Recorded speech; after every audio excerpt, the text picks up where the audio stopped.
Romance is my favorite genre of anime. I don't really know why. Maybe it's because I enjoy vicariously living through the fictional couples, but whatever it is, it's something I always gravitate towards. I think a lot of people can relate. As much as I hate to admit it, it's instinctual, the most basic primal desire of humans.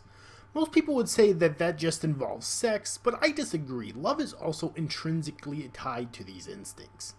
That's why I'm making this video, for what I feel are the 5 best couples in all of anime, the most heartwarmingly romantic pairs. With that being said, let's get to the list. Number 5 is Toshizo Hijikata and Chizuru Yukimura from Hakuouki. Keep in mind, to make this list, the entire anime the characters are part of don't have to exist for the purpose of building up their romance, and that's the case with Hakuouki. It's based on an otome game, which means they had to put moments in for every potential couple in order to please all of the fangirls. However, I'm super happy that the couple that ended up together in the end was Toshizo and Chizuru, because I felt they just worked together the best. Hijikata was the most interesting of the Shinsengumi, and he had a character arc throughout the show. At the start of the series, although being the vice commander of the Shinsengumi, in some ways he appeared as a rogue samurai, having little regard for his own life, but at the end he found new appreciation for life, which caused the kiss at the end, which to me was the best part of the show. In terms of Chizuru, she isn't as complex as Hijikata, but she is likable, had a great character design, and has great chemistry with Hijikata. That's the most important part of any romance, in real life or in fiction, and sadly few anime romances have couples with truly great chemistry. Nothing more to say here, just a great romantic couple of a great anime. The only reason it isn't higher on the list is because there isn't more build up for their eventual romance, but for what it is, it's still enjoyable. Number 5 is Edward Elric and Winry Rockbell from Fullmetal Alchemist Brotherhood. This is the primary reason I think Fullmetal Alchemist Brotherhood is better than the original, because Ed and Winry end up together. Winry was one of my first anime waifus, and as much as I love the original Fullmetal Alchemist, I was majorly disappointed that their romance wasn't taken further, even as a kid. Similar to Hakuouki, this isn't something that the series spends tons of time building up, but there is still alluding here and there, and has a hugely gratifying payoff. Honestly, the scene you're looking at right now, hopefully, is my favorite scene in the entire show, hands down. Another thing that's great about this couple is that they're childhood friends. I'm so sick of anime that feels the need to leave the childhood friend into the eternal friend zone, and this anime decided to say fuck that, and for that I salute it. Number 3 is Nana Komatsu and Nobuo Terashima from Nana. Nana and Nobuo is low on this list because they didn't actually end up together in the end, tragically, but they were such a great couple that I had to include them.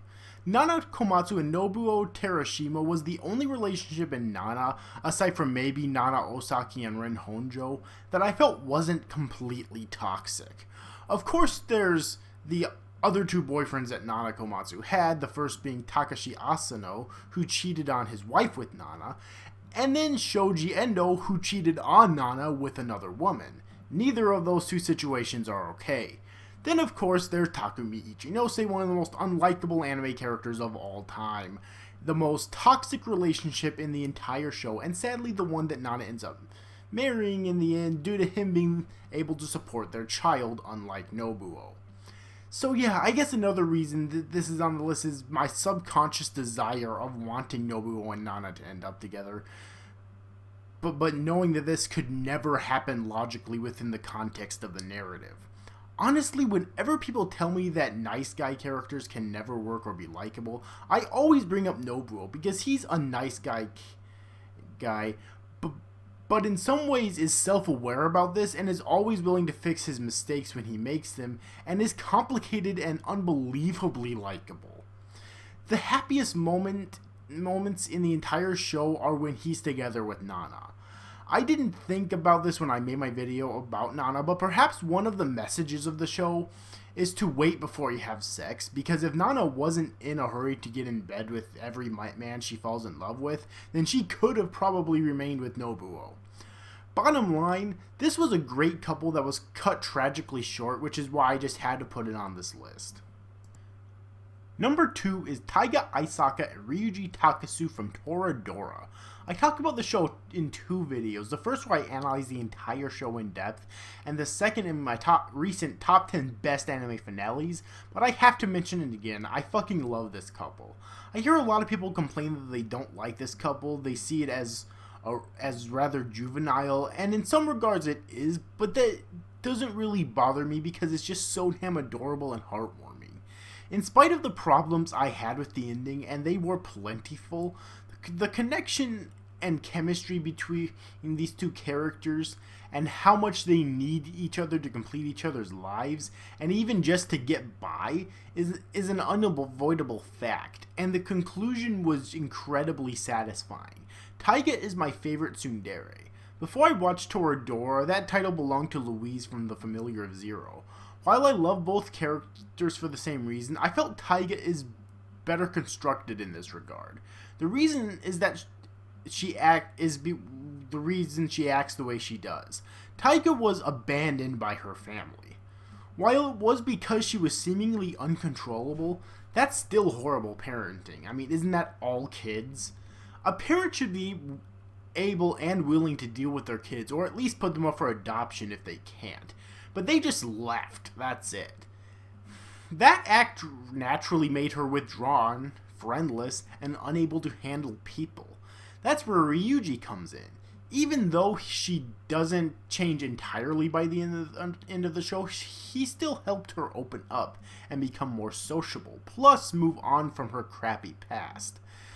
It gets even worse when we finally see her father, who occasionally shows back up just to get money out of her and then disappears again.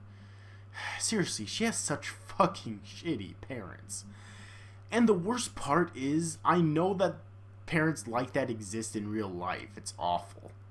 In terms of Ryuji, most people don't want to even talk to him, all except for the one friend he has because of how he looks. His father, supposedly, was a gangster, and he inherited the same eyes, apparently. It's stupid, but stupid shit like this does exist in real life, sadly.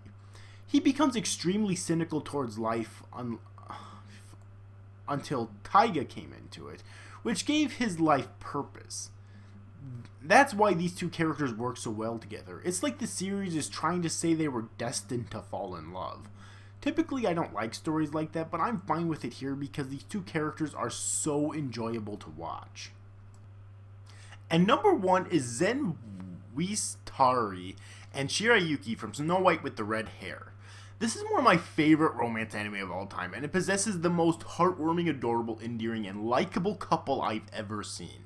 Zen is the second prince of the Clarine's kingdom, and Shirayuki was an herbalist in the kingdom of Tanbarun, until the prince of that kingdom, Raji Shenazard, attempted to steal her for his own, based solely on the fact that he loved her red hair, which caused her to leave the kingdom. She ended up in Clarine's, where she met not only Zen, but also his 3 attendants, Mitsuhide Ronin, Kiki Seiron, and Obi, and the court herbalist in training, Ryu. Shortly after this, she began to train to become a court herbalist herself, and eventually fell in love with Zen. What I love about this couple is, unlike Taiga and Ryuji, you could see these two having never met each other and continued living their lives perfectly fine. But you can still see how they complete each other and improve each other's lives, helping to fix their lovers' flaws, and that's what makes it so captivating. And, you know, it actually goes places. That's the issue with most anime romances. They never seem to go anywhere, or at least not in anime form. While that's one of the criteria to make this list, obviously, this one goes places as soon as Season 1, which is just 12 episodes, and then Season 2 takes it even further. I also love that, in spite of being in love, these two have lives outside of their romance. Shirayuki has her dream job as a court herbalist, and Zen has his duties as the second prince and potential king of an entire kingdom. Yes, I know he has an elder brother, but Zen is the main character after all, so I'm just going to assume that he'll eventually become the king. That's really all there is to say. There's just such joy in watching these two in every way. I can't recommend this anime enough. And that does it for me. In the comment section below, let me know what your thoughts on my list are, as well as some of your favorite anime couples, that provided that I didn't mention them in this video. There were a few that I do love, but I didn't feel should make this list, such as Kagome and Inuyasha from Inuyasha, and Belle Dandy and Keiichi Morisato from Oh My Goddess, although that one would be considered a runner-up right there. If you enjoyed this video, please be sure to subscribe to my channel for more content in the future. Share it around if there's others you think might like it. Hit the notification bell next to the subscribe button if you want to be notified when I upload new videos, because I upload all the time, every 3 days. And follow me on Twitter if you feel the need. Thank you all for watching, and I'll see you in the next video.